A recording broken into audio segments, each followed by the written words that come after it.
ঈদের দ্বিতীয় দিন কি করলাম, কোথায় ঘুরতে গেলাম সেটা আপনাদের মাঝে শেয়ার করব। সো হ্যালো এভরিওয়ান, আসসালামু আলাইকুম। আপনারা সবাই কেমন আছেন? আশা করি সবাই অনেক বেশি ভালো আছেন। আলহামদুলিল্লাহ আমিও ভালো। নতুন একটা ব্লগে আপনাদের সবাইকে ওয়েলকাম জানাচ্ছি। আশা করি পুরো ব্লগ জুড়েই থাকবেন আপনারা। তো আজকে হচ্ছে ঈদের দ্বিতীয় দিন। তো ঈদের দ্বিতীয় দিনে কি করলাম, কোথায় ঘুরতে গেলাম সেটাই আপনাদের মাঝে শেয়ার করব। তো যেহেতু আমার পার্সোনাল ব্লগ আর কি, ডেইলি ব্লগ, তো ডেইলি ব্লগে ডেইলি যেসব কাজকর্ম করে থাকি সেটাই আপনাদের মাঝে শেয়ার করে থাকি।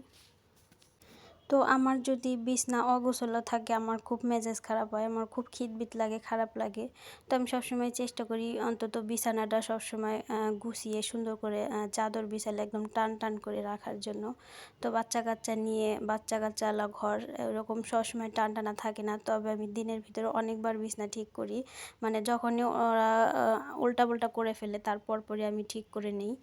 কতবার যে বিছানা ঠিক করি তার কোনো ঠিক ঠিকানা নেই। আমার মনে হয় বিছানা ঘর সুন্দর করে সুন্দর পরিপাটি থাকলে একদম অন্য কাজকর্ম করতে একদম মানে ভালো লাগে, মনটা ফ্রেশ লাগে।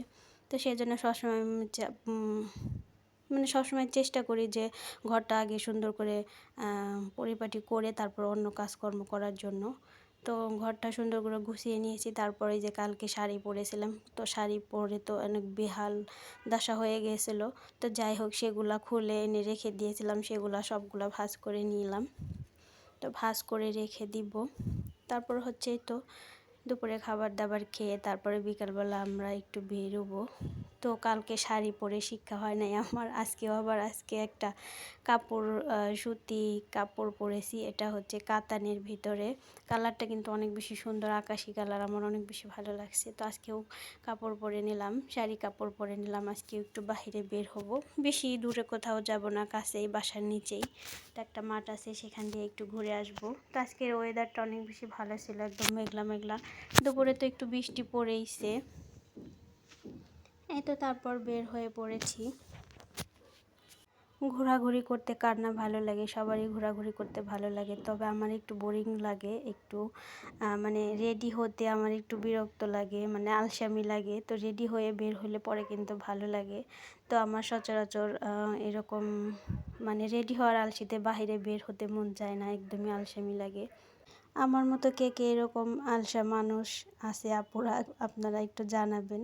আমার মতো আলসামি করেন নাকি আপনারা বাহিরে বের হওয়ার জন্য? তো যাই হোক, এখানে আমাকে দাঁড় করিয়ে রাখি আলিজার আব্বু, তো আইসক্রিম নিয়ে আসলো। তো আইসক্রিম খাওয়ার সময় বেহাল অবস্থা, এখানে আমার একটু আইসক্রিম পড়ে গিয়েছিল মুখের মধ্যে। আলিজার আব্বু আমাকে বলেও নাই যে এখানে আইসক্রিম পড়ছে, ওইভাবে ভিডিও করে দিছে। তো যাই হোক, আপনারা কিছু মনে করেন না, ওইভাবে ভিডিওটা দিয়ে দিলাম।